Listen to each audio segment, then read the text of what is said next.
Գյուրջան Կասկադ, հասանելի բնակարաններ 65 ամիս մարման ժամկետով։ Օրվա հետ կապված նախձեր ուղերձը։ Գիտեք, ուղերձը ես կապեմ միգուցե վերջի այս մի քանի տարվա հետ։ Փաստորեն կրել ենք ծանր պարտություն պատերազմի ժամանակ եւ այս իշխանությունը, այդ պարտությունը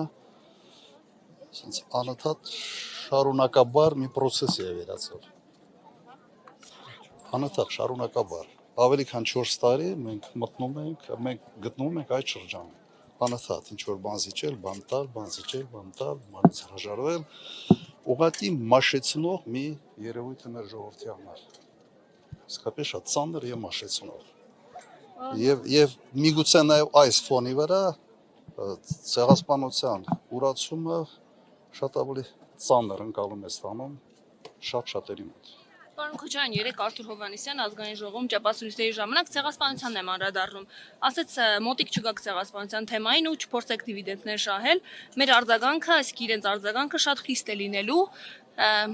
Ինչ համար չգաք Ցեղասպանության միջազգային ճանաչման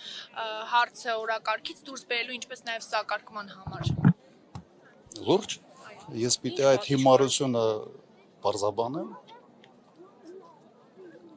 Կարծում եմ Հայաստանի արտաքին քաղաքականության օրակարգի մեջ մտցնող հենց ես եմ եղել եւ իմ ժամանակաշրջանում ամենից մեծ քանակով երկրներն են ճանաչել հայոց ցեղասպանությունը։ Եվ երբ որ գիտեք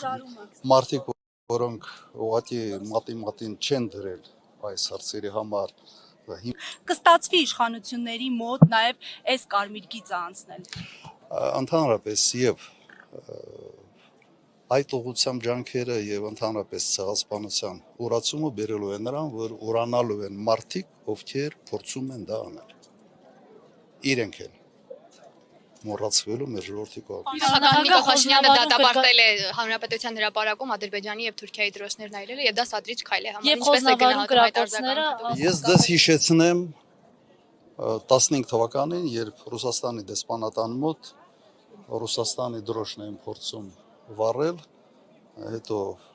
ոտնատակ էին տվել հենց այն մարդիկ, ովքեր այսօր զբաղեցնում են երկրում բարձրագույն պաշտոններ, արտգործնախարար, վարչապետի օգնականներ, մամուլի նախկին քարտուղարներ եւ այլն։ Եթե ընդհանրապես դա անթույլատրելի քայլ է, ապա հարց է առաջանում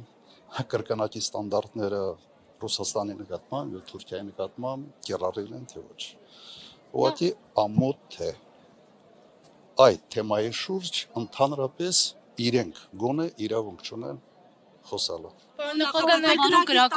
Խոզնավարում կրակոցները Նիկոլ Փաշինյանը կապել էր հենց դրոշների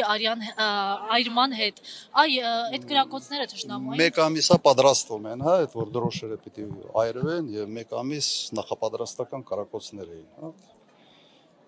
Իրականացնում այդ լավ աբսուրդների դաշտ չմտնենք էլի։ Պարոն նախագահ, երկակի ստանդարտների մասին խոսեցիք, երկակի ընկալումներ կա նոյեմբերի 9-ի փաստաթղթի շուրջ։ Ինչ տեսակետ ունեք այս փաստաթղթի առնչությամբ, ինչ պիտի արվի դրա հետ։ Մի քիչ շատ խորացանք, ես ձեզ խոստանում եմ եւս մեկ մեծ մամուլի ասուլիս կանեմ կամ կհանդիպեմ Լարա Գորոբնեի հետ եւ բոլոր այդ հարցերի պատասխանները կտամ։ Դա արդեն մտնում ենք ավելի շատ մի քիչ ներքաղաքականի մեջ,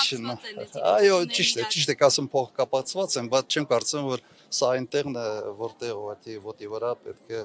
փորձել բոլոր հարցերը շոշափել, ուղղակի։ Շնորհակալություն ձեզ,